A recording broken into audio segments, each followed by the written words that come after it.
हमको कि कुछ न कुछ गड़बड़ है, कुछ न कुछ गड़बड़ हमको ऐसा लगा था। तो भगवान का लाख लाख शुक्र है कि गोपाल जी निकले, केकड़ा सनिया नहीं तो हमको तो ऐसा लग रहा था कि संतू जी पेट दर्द का बहाना मार के नहीं से सनी से मिलने जा रही हैं। मतलब कितना निर्लज, कितने बेशर्म, कितने तुच्छ किस्म के इंसान है हम पुष्पा जी। हमने संतू जी के बारे में इतना घटिया सोचा और संतू जी तो। हमें जीते, तुम्हारे पास और कोई काम है कि नहीं? हर वक्त बस संतू संतू संतू संतू, जरा आराम से। और भी दुनिया है संतू के अलावा, लोग हैं, ड्यूटी है। और वैसे तुम्हें याद है कि नहीं, तुम एक पुलिस वाले हो? हाँ है ना। क्या है ना?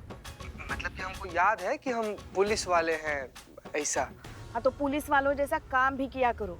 मैडम सर का ऑर्डर है, गोपाल जी ने संतू को जिस नंबर से फोन किया था अभी इसी वक्त उस नंबर को ट्रेस करो और पता लगाओ कि वो इस वक्त कहाँ एक्टिव है, समझे?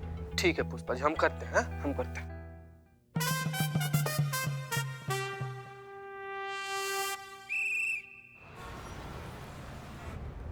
गोपाल जी को ऐसा नहीं करना चाहिए था। आज से तेरी यही सच्चाई है।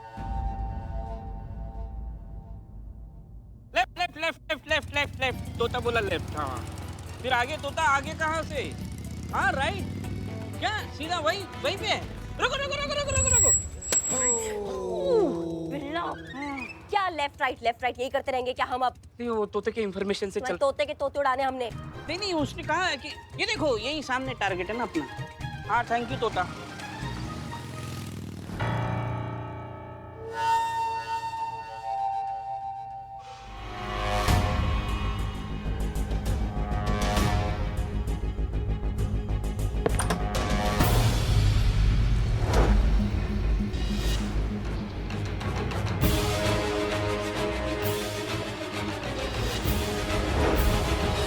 गोपाल जी आप यहाँ क्या कर रहे हैं?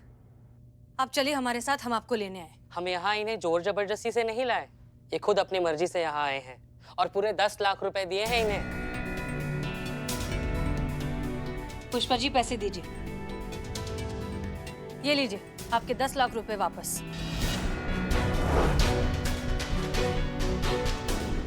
क्यों कर रही हैं आप लोग ये सब? खुशी को इस पैसे की जरूरत है, मैं उसके कोई काम आ सकूं, इससे बड़ी बात और क्या हो सकती है? प्लीज ये पैसे आप खुशी को पहुंचा दीजिए। देखिए आप सबका बहुत बहुत शुक्रिया, आप सबने बहुत कुछ किया है मेरे लिए। मुझे जहाँ होना था वहां मैं आ चुका हूँ। यही मेरी सही जगह है।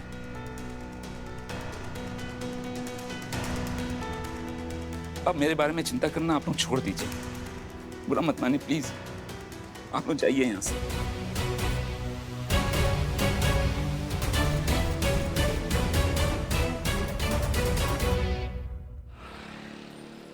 आप लोगों का फोन आया था, कहाँ है मेरे पैसे? चीता जरा बॉक्स लेकर आना। जी मैडम जी। बैठिए बैठिए। नहीं मैं ठीक हूँ। लीजिए।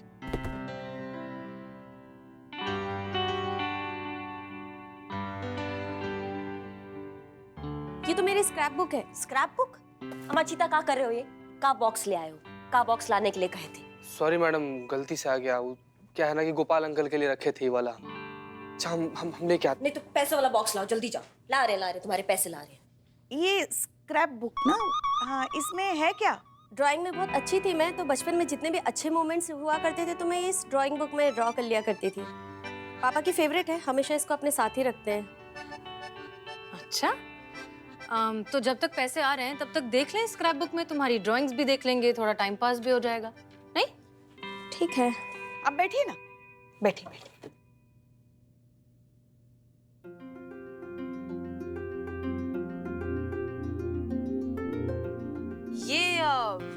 ये कौन है? ये बाबा है। और ये कंधे पर कौन है? ये तो मैं हूँ। जब मैं 7 साल की थी तब मेरे पैर में फ्रैक्चर हुआ था, तो बाबा मुझे कंधे पे लेके घुमाते रहते थे पूरे 2 हफ्ते तक। बाद में इसकी वजह से उनके बैक में प्रॉब्लम भी हो गई थी। इतनी सारी लड़कियां, ये कौन है? मेरे हर बर्थडे पे बाबा मुझे अनाथ आश्रम लेके जाते थे। बोलते थे कि खुशी बांटने की इससे अच्छी तो और कोई जगह हो ही नहीं सकती।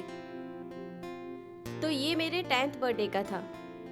कितनी अजीब बात है ना, नहीं मतलब अगर तुम्हारे बाबा ने उस वक्त तुम्हें गोद नहीं लिया होता तो आज तुम भी इन्हीं लड़कियों में से एक होती।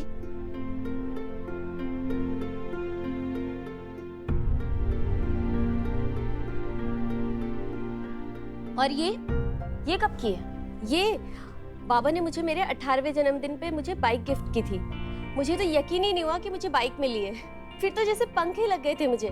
कई दिनों तक तो एक्साइटमेंट में मैं बाइक से उतरी ही नहीं। आना जाना खाना पीना सब कुछ बाइक पर। कहीं भी ट्रैवल करती थी तो अपनी इसी बाइक पे करती थी। अच्छा, फिर तुम्हारे बाबा अपने काम पर कैसे जाते थे? पहले स्कूटर से जाते थे, फिर अचानक उन्होंने बस से जाना शुरू कर दिया। शायद उसी दिन से ना, जिस दिन उन्होंने तुम्हें ये बाइक गिफ्ट की। शायद। कहीं ऐसा तो नहीं तुम्हें बाइक दिलाने के लिए अपनी स्कूटर बेच दी उन्होंने और बसों के धक्के खाने लगे? नहीं मतलब हमारे दिमाग में सिर्फ एक ख्याल आया। आगे देखें। ये तुम हो ना? हाँ। ये क्या है आप दोनों के हाथ में? ट्रॉफी। ये गले में क्या है गोपाल सर के? सैशे।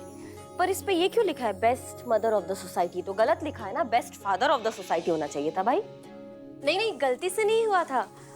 वो उस दिन मदर्स डे सेलिब्रेशन था और सबको अपने मॉम के साथ में स्टेज पे परफॉर्म करना था। मैं दुखी थी कि मेरी मॉम नहीं है। बाबा ने मॉम बन के मेरे साथ स्टेज पे परफॉर्म किया। हम लोग फर्स्ट आए और मुझे बेस्ट डॉटर का और बाबा को बेस्ट मॉम का अवार्ड मिला। ये वही विनिंग ट्रॉफी है हमारे हाथों में। और सब मुझे बधाई दे रहे थे कि मैं कितनी लकी हूँ कि मेरे बाबा मॉम और डैड दोनों का रोल निभाते हैं। लेकिन उनको क्या पता ना कि तुम कितनी बदनसीब हो, कि एक दिन ऐसा आएगा जब तुम दुनिया के सबसे अच्छे पिता को बाबा कहने में शर्मिंदा हो जाओगी। ये सब उन्हें कैसे पता? चलो अच्छा ही हुआ, जो भी हुआ बहुत अच्छा हुआ। अब से तुम स्क्रैप बुक बनाओगी ना तो तुम्हें तुम्हारे पिताजी का नाम उसमें डालने का जरूरत नहीं है। आजाद हो गई हो तुम, अकेली पड़ गई हो। अब बहुत अच्छा हुआ, ये टंटा ही खत्म हो गया बेटी और बाप के रिश्ते का तुम्हारी जिंदगी से। अब आप कोई नहीं आएगा तुम्हारी लाइफ में दखल अंदाजी करने के लिए, इंटरफेयर करने के लिए। तुम अगर कभी गिर गई तो तुमको उठाने के लिए कोई तुम्हें बेटा बेटा पुकारते हुए नहीं आएगा। तुम्हारा दिल बहलाने, तुम्हारे आंसू पोंछने, तुम्हें सीने से लगाने कोई नहीं आएगा। एक चीज का एहसास कराने भी कि पूरी दुनिया में एक इंसान है जो तुम्हें सबसे ज्यादा बेइंतहा, बेमतलब, बेहिसाब प्यार करता है। कोई नहीं आएगा। बधाई हो, अकेली हो गई हो, आजाद हो गई हो, अनाथ हो गई हो।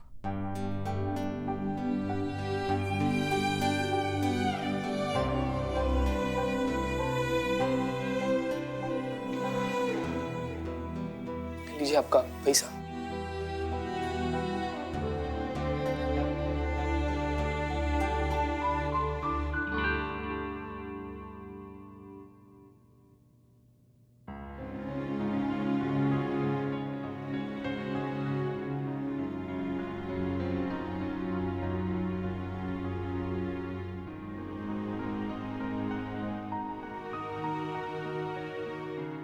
बाबा कहाँ है?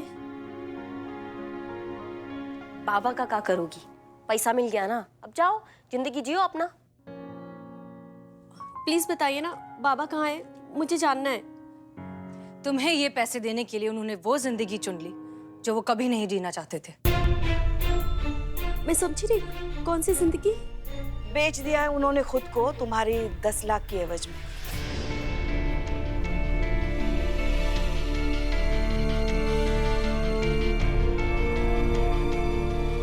अरे खुशी, ये आंसू किस बात के? तुम तो यही चाहती थी ना कि वो तुम्हारी लाइफ से हमेशा के लिए चले जाए, तो वो हमेशा के लिए चले गए। दोबारा कभी वापस नहीं आएंगे। तुम अपनी लाइफ और अपना फ्रीडम एंजॉय करना।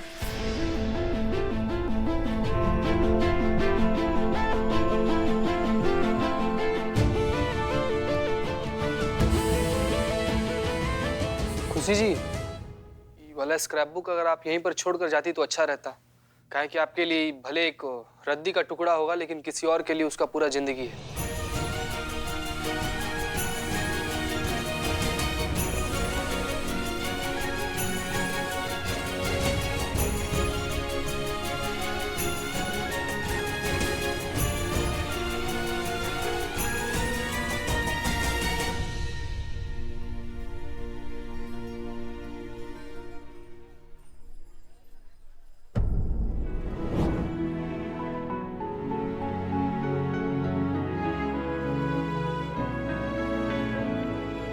बाबा आप, इन्होंने तो कहा था कि आप कभी नहीं लौटेंगे।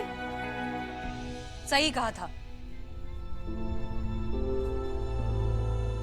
तुम्हें पैसे दिलाने के लिए ये हमेशा के लिए अम्मा के पास जा चुके थे, लेकिन हम इन्हें वापस लाना चाहते थे, तो हमने अम्मा को वो पैसे लौटा दिए। तो फिर ये पैसे कहाँ से आए? यहाँ से।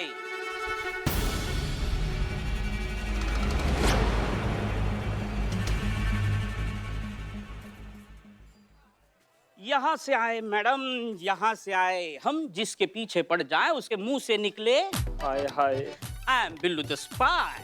हमारा खबरी नेटवर्क एकदम जबरी है। तोते से चील, चील से भालू, भालू से घोड़ा, घोड़े से लोमड़ी और लोमड़ी से कबूतर। झपट लिया इसको।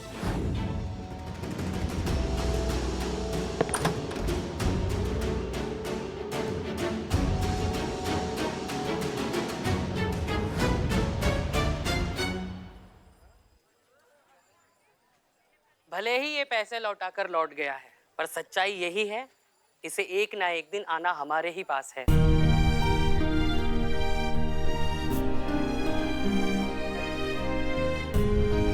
ये दुनिया इसके लिए नहीं, इसे कोई नहीं स्वीकारेगा।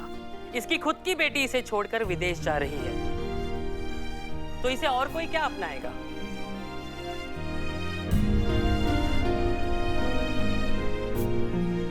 जा रही थी। एक बार अपने बाबा को खो चुकी हूँ, दोबारा ये गलती नहीं करूंगी। अब मैं इन्हें छोड़कर कहीं नहीं जा रही हूँ।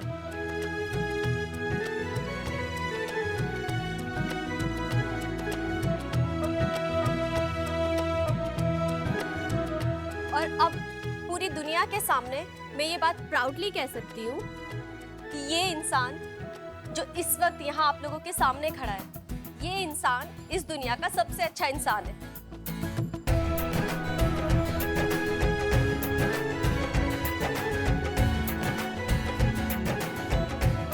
और ये मेरी खुशनसीबी है कि ये इंसान मेरे पिता हैं। भले ही इन्होंने मुझे जन्म ना दिया हो, पर एक पिता होने का फर्ज इन्होंने बहुत अच्छे से निभाया है। I am proud of my father.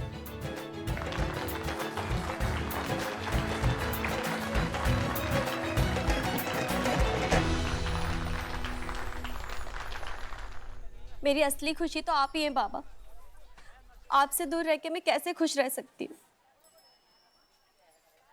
देखा अम्मा, धीरे धीरे हम सबको समझ में आ रहा है कि जेंडर एक इंसान की बाहर की पहचान हो सकती है, लेकिन असली पहचान होती है अंदर का इंसान, उसकी सोच, उसका काम। हम सब भूल जाते हैं कि जेंडर चाहे कोई भी हो, सबसे पहले हम इंसान हैं और हम सबको बनाने वाला तो एक ही है। जब वो हम सब में कोई बंटवारा नहीं करता, तो जेंडर के नाम पर बंटवारा करने वाले आप और हम होते कौन हैं? याद रखिए, बेहतर सोच से ही बेहतर समाज बनता है। मुझे माफ कर दो गोपाल बाबू, अब जाके दिमाग आया काबू। मैं चाहता हूँ कि मेरे साथ बिजनेस कीजिए। आप बहुत बड़े कुक हो, मुझे प्लीज अपना पार्टनर बना दीजिए, फिर देखिए कमाई बेकाबू। अबे वो गरीबों के राजा बाबू, पढ़े लिखे लोग पढ़े लिखे लोगों के साथ बिजनेस करते हैं, जाहिलों के साथ नहीं। गोपाल बाबू, हम कह रहे हैं हमारी दुकान के सामने अपना रेस्टोरेंट डाल लीजिए, फिर हम दोनों भाई मिलकर खूब पैसे कमाएंगे ना। क्यों बदनाम? अब चपड़गंज मेरी बात हो चुकी है। गोपाल बाबू मेरे साथ है, हमारे साथ। अब मेरे साथ, हमारे साथ। अम्मा चुप, फालतू का टोपागिरी नहीं। देखा अम्मा, वक्त बदल रहा है, लोग बदल रहे हैं, लोगों की सोच बदल रही है। शायद इसी को बदलाव कहते हैं। शायद वक्त लगेगा, मगर देखना एक दिन ये तस्वीर जरूर बदलेगी। कभी सोचा नहीं था कि आप हमें स्वीकारेंगी। आपको स्वीकारने वाले या ना स्वीकारने वाले हम होते कौन है अम्मा? ये समाज आपका भी उतना ही है जितना हमारा। हम सब बराबर हैं, इंसानियत की नज़र में भी और कानून की नज़र में भी। इनफैक्ट हम आपसे हाथ जोड़कर विनती करते हैं, आइए जुड़िए इस बदलाव से, इस बदलती सोच से, और मौका दीजिए खुद को, हमको, इस बदलाव को, कि हम सब मिलकर एक और बेहतर समाज बना सकें। क्या बोलती है विमला? अम्मा, मैं बिमला नहीं हूँ, बिमला ये है, मैं कमला हूँ। पर जो भी हूँ एक बात जरूर कहूंगी, जो भी कहा मैडम ने सही कहा। आज से नेक लेना बंद, हम खुद का काम शुरू करेंगे।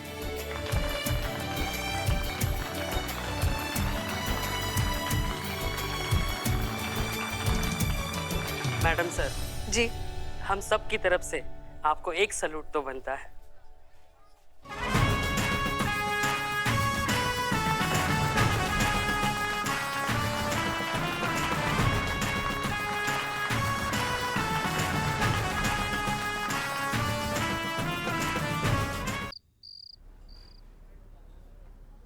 पुष्पा जी, ये कहाँ पर आप लोग? एक मिनट मैडम सर, एक मिनट।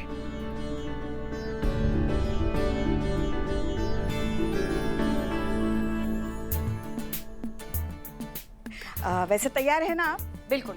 हाँ।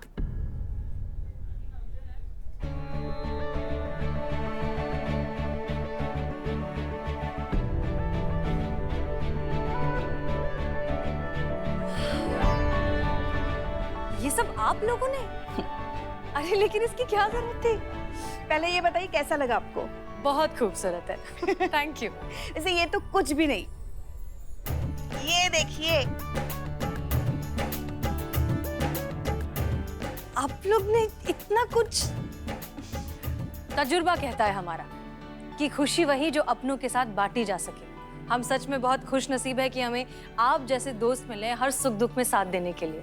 So thank you so much. Madam sir, वो एक सवाल पूछना था। हाँ हाँ।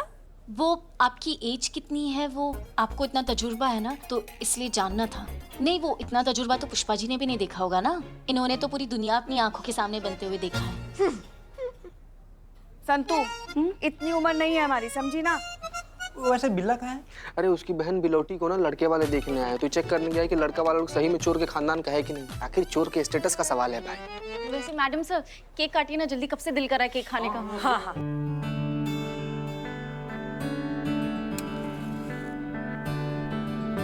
एक मिनट मैडम सर, विश तो मांगिए। विश? ऐसी तो हमारी कोई खास विश है नहीं। अब आपकी ना सही, आपकी अम्मी के लिए मांग लीजिए कि आपको अच्छा सा लड़का मिल जाए और अच्छे से शादी हो जाए। केक काटे? हाँ madam sir. Happy birthday to you.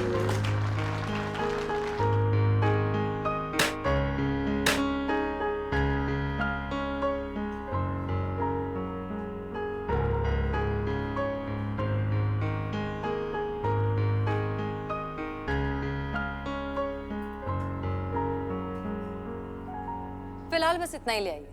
Ji madam. Thank you. Thank you. वैसे मैडम सर, संतू का सवाल अभी भी वही का वही है कि तजुर्बा के हिसाब से आपकी उम्र थोड़ी कम नहीं है। हमको मालूम है लड़कियों से एज नहीं पूछना चाहिए, लेकिन हम वो क्यूरियस हो रहे हैं, हमको जानना है कि आपका एज क्या है आज का जन्मदिन मिलाकर। समझ गए हम। आप यही जानना चाहती है ना कि मैडम से शादी कब करेंगी, कौन सी उम्र में करेंगी। तो अपने थाने के परिवार के सबसे बड़े मेंबर होने के नाते हम मैडम सर को आशीर्वाद देते हैं कि बहुत जल्द ये शुभ काम होगा और बहुत जल्द इनके हाथ पीले भी होंगे। पुष्पा जी, आप तो बिल्कुल मेरे तरह सोचती हैं। अच्छा, कैसे? पता चल जाएगा। मैडम सर, ये आपके लिए, खोलिए। थैंक यू, इसकी क्या जरूरत थी?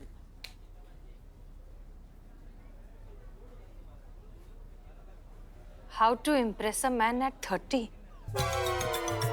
देखा पुष्पा जी? वाह संतू जी, वाह, एकदम मतलब कमाल है। वैसे हमारा भी गिफ्ट कुछ कम क्रिएटिव नहीं है। ये देखिए, टन टन, लीजिए मैडम सर। अरे वाह। हाँ मैडम सर, हम तीनों ने मिलकर खरीदा है आपके लिए।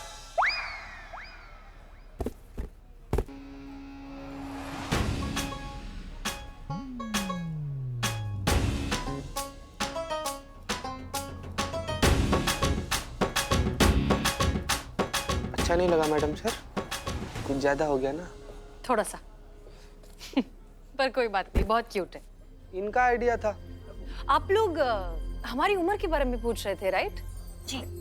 हम जानते हैं कि महिलाओं को अपनी उम्र बताने में हमेशा थोड़ी सी हेजिटेशन होती है, लेकिन हमें इस बात से कोई गुरेज नहीं है। गुरेज? गुरेज मतलब ऐतराज। हमें बताने में ये कोई प्रॉब्लम नहीं है। सो आज हम हो गए हैं पूरे 30 साल के, और अब जब अपनी जर्नी को पलट कर देखते हैं तो बहुत सुकून महसूस होता है। वो इसलिए क्योंकि हमारे अब्बा ने हमें जो भी वैल्यूज सिखाई उसके साथ हमने कभी कोई कॉम्प्रोमाइज नहीं होने दिया। हाँ, मानते हैं कि शादी जरूरी है, एक इम्पोर्टेंट सोशल इंस्टीट्यूशन है, लेकिन उसमें भी वक्त है। पहले हम कुछ करना चाहते हैं हमारे देश के लिए, हमारे लखनऊ शहर के लिए, अपने समाज के लिए।